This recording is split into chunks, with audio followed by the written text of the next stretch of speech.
Good day. This is Group 1 and we will going to present a topic in line with our subject Media Information Literacy. Let's talk about cybersquatting. In a minute, we will going to explain and discuss all about cybersquatting. This presentation outline, it shows four parts that we will talk about. First, what is cybersquatting? Why we need to know and the factors we should know about cybersquatting. Second, the Republic acts and organization about cybersquatting that is being implemented and acknowledged. The third part are the cases of cybersquatting that are well known because of their famous trademarks and names. And lastly, we will explain the types of cybersquatting. About cybersquatting. Here is now Miss Kiara Rapadas to talk about cybersquatting. Cybersquatting. Cybersquatting is a form of cybercrime where the perpetrator buys or registers a domain name that is identical or similar to an existing domain with the intention of profiting from a recognizable trademark, company name, or personal name.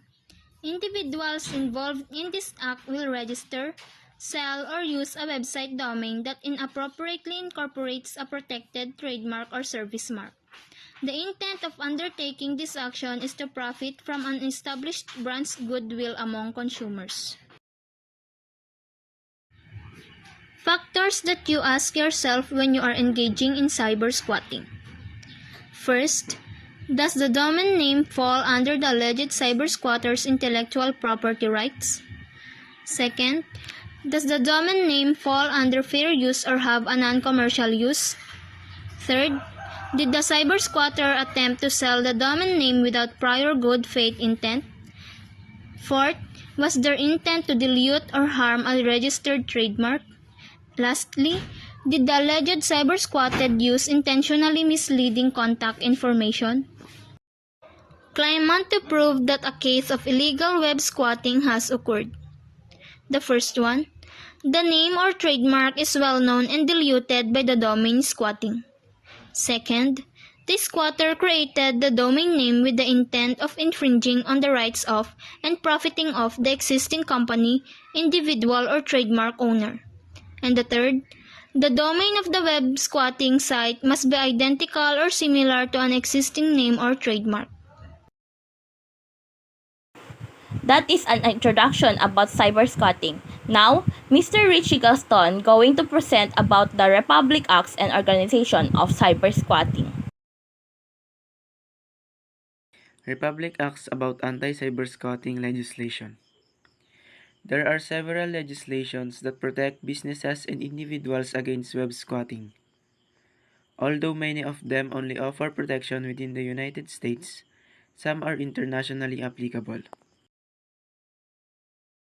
There are two anti-cybersquatting laws. The first is the Anti-Cybersquatting Consumer Protection Act of 1999.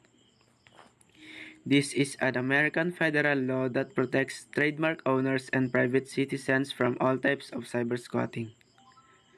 Under the ACPA, it is illegal to buy or register a trademark or personal name owned by another individual. The prohibition extends to domain names that are identical or obviously similar to the existing URLs. Example: if a man registered his ex-wife's name as a domain name and used it to create a website with false information about her, the court ruled in favor of the ex-wife, citing the ACPA and claiming that the man had acted in bad faith and intended to profit from her name. The ACPA was crucial in protecting the ex-wife's reputation and ensuring that she was not unjustly harmed by her ex-husband's actions. Next is the Lanham Act of 1946. This American legislation enables the national trademark registration procedure. Lanham Act is an important tool for businesses to protect against cybersquatting by allowing the owner of a protected mark to file a civil action against a cybersquatter in cases where the facts show the cybersquatter demonstrates a bad faith intent to profit from the domain name. An example of the Lanham Act in action would be a company filing a trademark registration for its product or service. This registration would provide the company with legal protection for their brand, including the ability to prevent others from using a similar name, logo, or design that might confuse consumers. The Lanham Act also outlines the remedies available to a company in the case of trademark infringement, including damages and injunctive relief. Overall, the Lanham Act provides businesses with a valuable tool for protecting their intellectual property and ensuring that their brand remains strong and distinctive. Now, these are the organizations of cybersquatting. First is the World Intellectual Property Organization, or WIPO. The second one is the Internet Corporation for Assigned Names and Numbers, or ICANN. WIPO is a specialized subsidiary agency of the United Nations. It oversees intellectual property rights on an international level and as such is responsible for arbitrating and mediating a wide range of intellectual property disputes, including cases related to cybersquatting and in considering cases of web squatting. The second one is the Internet Corporation for Assigned Names and Numbers, or ICANN. It is an American nonprofit organization that is responsible for assigning domain names and IP addresses, as well as ensuring that domain name registrations are not abused or misused. In particular, ICANN helps resolve cybersquatting disputes by arbitrating issues about abusive domain name registrations. That was a good overview about the Republic Acts and organization of cybersquatting. Next, the example of cases about cybersquatting. This time, Mr. Gary Domondon will talk through those samples. Cases of cybersquatting. Nissan Motors versus Nissan Computer. Most people immediately think of cars when they hear the name Nissan, and this is understandable since the company has used the label since the 1970s. In 1994, however, Nissan.com was registered for Nissan Computer Corporation. Nissan Motors claimed that the domain name constituted trademark dilution, infringement, and cybersquatting. In the case of Nissan Motor and Nissan Computer, it means that someone else registered domain names that include the name or the word Nissan in order to take advantage of their popularity. They do this to exploit the reputation and recognition of the Nissan brands. PETA versus Donator. People from Ethical Treatment of Animals, or PETA, has existed since 1980.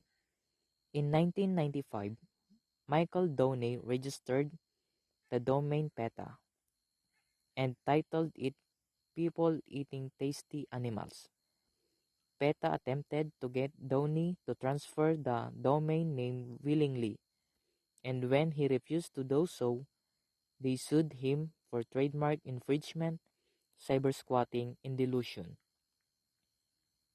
The case of PETA versus Donator is a well-known case of cybersquatting that occurred in the early days of the Internet in 1995.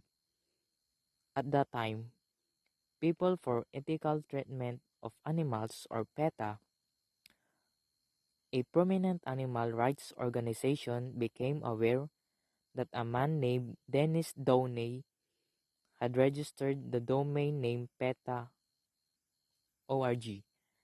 and was using it for his own purposes. PETA alleged that Downey was using the domain in bad faith to trade off the organization's name and reputation, and to profit from the use of PETA name. Microsoft versus Microsoft. In 2003, Mike Rowe set up Microsoft.com to promote his web design services. He did so because of the phonetic pun that sounded like Microsoft. Since the domain could be phonetically confused with Microsoft.com, and Microsoft sent a cease and desist letter accusing him for cybersquatting. Eventually, they reached a settlement where Mike agreed to transfer the domain name to Microsoft and avoid any further use of names similar to their brand. This case became quite famous because it highlighted the issue of cybersquatting and the importance of protecting intellectual property and brand names in the online world. That was a useful review on the cases. For the information of the others, all of the cases are already solved. Miss Evangeline Haban will talk over all the types of cybersquatting. These are some of the types of cybersquatting.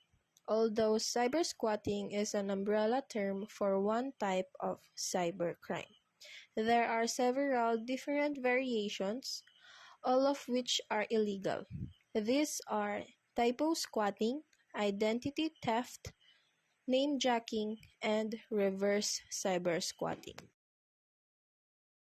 The first type of cybersquatting is typo squatting, perhaps one of the most common forms of web squatting. This refers to intentionally misspelled domain names that mimic well-known sites or brand names. The fraudulent address may be a subtle variation of the original, such as one different letter or the addition of a hyphen. The name derives from the fact that cybersquatter takes advantage of potential typos people can make. One example of this might be google.com instead of google.com. Take note of the extra letter G of the spelling of Google. The second type of cybersquatting is identity theft. In this type of cybersquatting, a cybercriminal will steal a company's digital identity by creating a similar domain. When internet users try and access the company's website, they may click the wrong link and end up on the fraudulent site instead. Another example of identity theft domain squatting could be if the cyber squatter buys an existing domain whose domain registration has lapsed.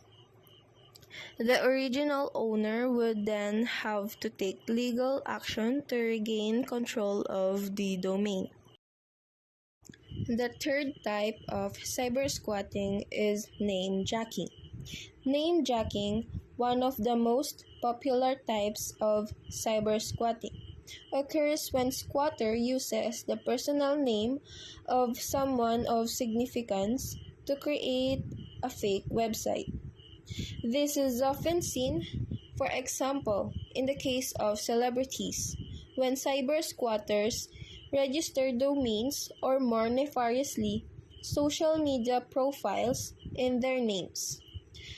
Namejacking can be difficult to prosecute because it might not always be possible to prove that it was done intentionally. And the fourth type of cybersquatting is reverse cybersquatting, also known as reverse domain name hijacking. This refers to a technique where cybercriminals take advantage of the existing legal framework to facilitate their domain squatting. To perpetrate this, the cyber squatter will first choose a specific existing website to target. For example, infinityfinance.com. Then, they will register a business with the same name, such as Infinity Finance Ltd. Once all of this is in order, they will then claim that the legitimate owner is web squatting, using the business name that they own and use the law, like the LCP, like the ACPA, to try and gain control of the website in question. It was helpful to learn the types of cybersquatting. Right now, we'll be having a class recap. Cybersquatting is a cybercrime where they use company names to gain profits. And Here is the list of Republic Acts and organizations that we need to know in case we might encounter cybersquatting. The two Republic Acts are Anti-Cybersquatting Consumer Protection Act, or also known as ACPA of 1999, and the second one is Lanham Act of 1946. There are two organizations about cybersquatting, where the one organization is already discussed by Miss Ara, which is World Intellectual Property Organization, or also known as WIPO, and the other one is Internet Corporation for Assigned Name and Numbers, or also known as ICANN. And next, these are the types of cybersquatting that we already learned. Number 1, typo squatting. Number 2, identity theft.